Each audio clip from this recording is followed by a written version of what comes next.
Bismillahirrahmanirrahim. Assalamualaikum warahmatullahi wabarakatuh. Kumaha kabar baraya? Mudah-mudahan sehat. Balik deui di channel Yusuf Iskandar Muda. Saacana yuk urang doa bulan Rajab. Bismillahirrahmanirrahim. Allahumma barik lana fi Rajab wa Syabana wa balighna Ramadana. Anu hartina, ya Allah, berkahilah kami pada bulan Rajab dan bulan Sya'ban, dan pertemukanlah kami dengan bulan Ramadan. Teu karasa geus rek Ramadan deui baraya, di mana bulan Ramadan bulan nu didagu-dagu ku umat muslim. Ayeuna urang rek ngabahas soal Uighur dan pemboikotan Olimpiade Beijing. Ieu esai nu ditulis ku Novi Basuki seberang selila ieu di tanggal 22 Desember 2021. Olimpiade musim dingin di Beijing yang akan digelar pada 4 Februari 2022 diboikot Amerika Serikat, Inggris, Australia, dan Kanada. Alasan pemboikotannya adalah karena 4 negara tersebut menengarai pemerintah Cina telah melakukan pelanggaran HAM berupa genosida terhadap Muslim Uighur di Xinjiang. Bila benar demikian, bagaimana penjelasan data-data berikut ini? Berkaitan dengan CIA dan NAD, sandaran utama negara-negara yang menuding Cina melakukan genosida terhadap Muslim Uighur ialah Uyghur Tribunal yang dihelat di Inggris belum lama ini. Pengadilan yang digagas Dolokun Isha, Ketua World Uyghur Congress, sejak 2020 itu mendaku diri sebagai pengadilan yang independen. Walaupun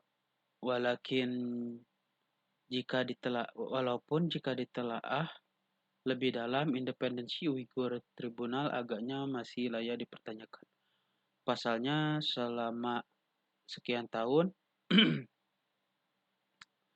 World Uyghur Congress mendapatkan dana yang lumayan besar dari Nation Endowment for Democracy. Mengutip laman Nation Endowment for Democracy di 25 Februari 2021. Pada 2020, NAD menggelontorkan $400.000 kepada World Uyghur Congress untuk digunakan melakukan advokasi regional dan internasional tentang isu-isu Uighur. Juga untuk dipakai memonitor, mendokumentasikan, dan menyoroti pelanggaran HAM yang tengah terjadi di Turkistan Timur Xinjiang. Sejak 2016 hingga 2019, NAD paling tidak telah menyuntikkan dana sebesar $1.284 juta kepada World Uyghur Congress.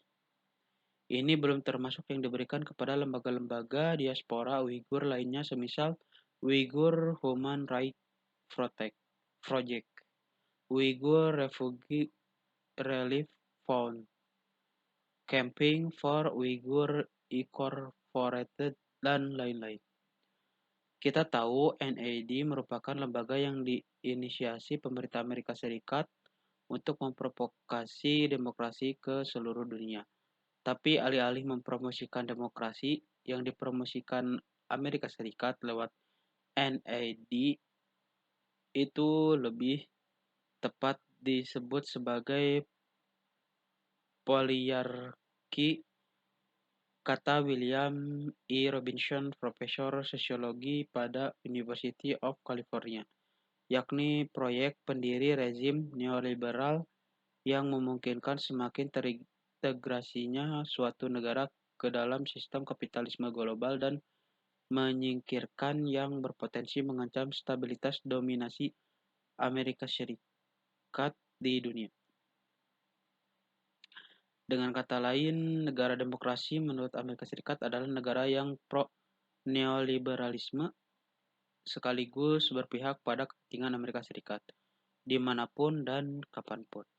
Yang tidak begini tulis Robinson dalam makalahnya yang bertajuk Democracy of Oligarchy akan dicap sebagai negara bid'ah yang anti-demokrasi. Sekali Amerika Serikat melabeli suatu negara sebagai bid'ah yang anti-demokrasi, maka Amerika Serikat tidak akan segan-segan melancarkan program destabilisasi untuk merongrong mereka dengan beragam dalih, termasuk dengan menggunakan isu pelanggaran HAM.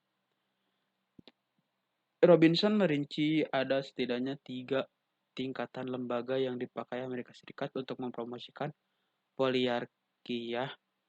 Pertama, yang paling tinggi adalah alat negara seperti Gedung Putih, Departemen Luar Negeri, Pentagon, dan Badan Intelijen CIA. Kedua, Agen Pembangunan Internasional Amerika Serikat atau disingkat USAID dan beberapa cabang Departemen Luar Negeri yang kemudian mengucurkan bejibun dananya kepada lembaga semacam NID. Ketiga, lembaga-lembaga Amerika Serikat seperti NID menyalurkan dananya kepada lembaga-lembaga yang bisa digunakan untuk mendiskreditkan negara yang sedang dibidik. Dalam mengorkestrasikan isu Uighur, 3 level lembaga Amerika Serikat disebut Robinson itu terlihat kompak sekali memainkan perannya. Ambil contoh CIA. Pada 2018 silam, Lawrence Wilson pensiun. Kolonel Angkatan Darat yang notabene Kepala Staf Kantor Menteri Luar Negeri Amerika Colin Powell pernah mengatakan CIA ingin menggoyang stabilitas Cina dan cara terbaik untuk melakukannya adalah dengan menciptakan kekacauan di Cina. Kalau CIA bisa memanfaatkan orang-orang Uighur ini dan bergabung dengan mereka untuk memprovokasi Beijing, maka itu bisa menggoyang Cina dari dalam tanpa menggunakan kekuatan dari luar. Kalaupun CIA tidak ikut-ikutan dengan adanya NID yang menjadi penyokong dana andal WWUC, itu sebenarnya sudah cukup untuk menjadi peran pengganti. Sebab bagaimana dinyatakan sendiri oleh Alan Weinstein, CEO founder NID kepada The Washington Post di 22 September 1990, banyak hal yang dilakukan NID hari ini dulu dilakukan oleh CIA secara sembunyi-sembunyi, dan untuk menyukseskan misinya, kita berbohong, kita curang, kita mencuri, tegas Mike Pompeo, bekas Menteri Luar Negeri Amerika Serikat era Trump yang sebelumnya menjadi Direktur CIA. Populasi Uighur menaik. Kesimpulan Uyghur Tribunal bahwa telah terjadi genosida terhadap Uighur di Xinjiang utamanya didasarkan pada penelitian Adrian Jens yang bekerja di Victim of Communism Memorial, lembaga yang punya andil besar dalam mengejawantahkan kebijakan pembendungan Amerika Serikat terhadap Soviet semasa Perang Dingin. Jens menemukan berdasar data-data kependudukan pemerintah Xinjiang yang ditelitinya, penduduk Uighur mengalami penurunan drastis sejak 2018. Penyebab penurunan itu menurut Yen adalah pengendalian kelahiran pemerintah Cina yang diterapkan secara struktural, masif, dan sistematis kepada Uighur sehingga bisa dikategorikan sebagai genosida. Namun agaknya Jens terlalu hiperbolis. Sebab tidak hanya minoritas Uighur, jumlah kelahiran Han sebagai suku mayoritas pun menurun lantaran pengetatan kebijakan Jinhua Shengyu atau di Indonesia KB sejak 2017, tetapi dibandingkan dengan jumlah kelahiran Han, jumlah kelahiran Uighur tetap lebih tinggi. Pada 2018 misalnya, persentase kelahiran Uighur adalah 11%, sedangkan Han cuma 9,42%. Secara keseluruhan, total populasi Uighur di Xinjiang naik dari yang sekitar 8,34 juta pada tahun 2000 ke 11,624 juta lebih pada 2020, alias rata-rata naik 1,71% tiap tahunnya. Jauh lebih tinggi ketimbang populasi suku minoritas lain di seluruh Cina yang saban warsa hanya naik 0,83%.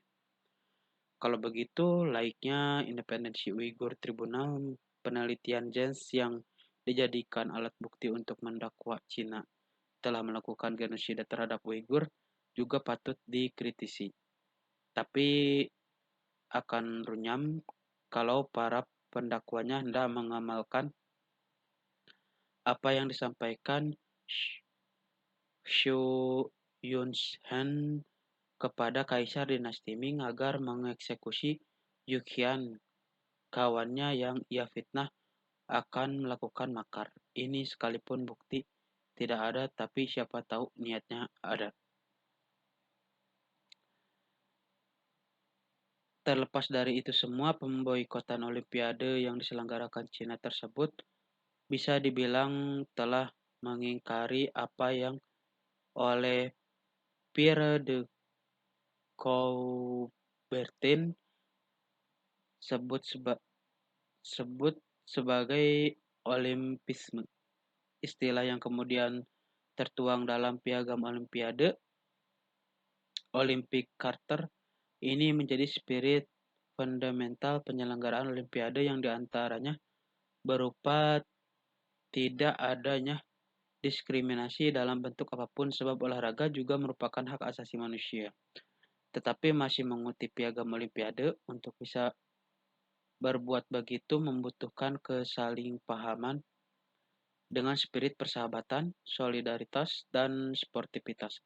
Maka meminjam petuah Pram sulit diterima akal kalau negara sekelas Amerika Serikat, Inggris, Australia, dan Kanada sebagai pembela HAM terdepan di dunia tidak bisa berlaku adil sejak dalam pikiran apalagi perbuatan.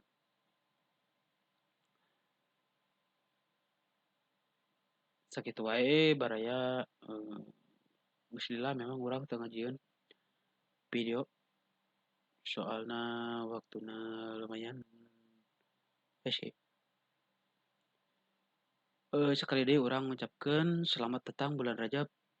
Mudah-mudahan urang bisa nepi ka Ramadan di bulan kaharep.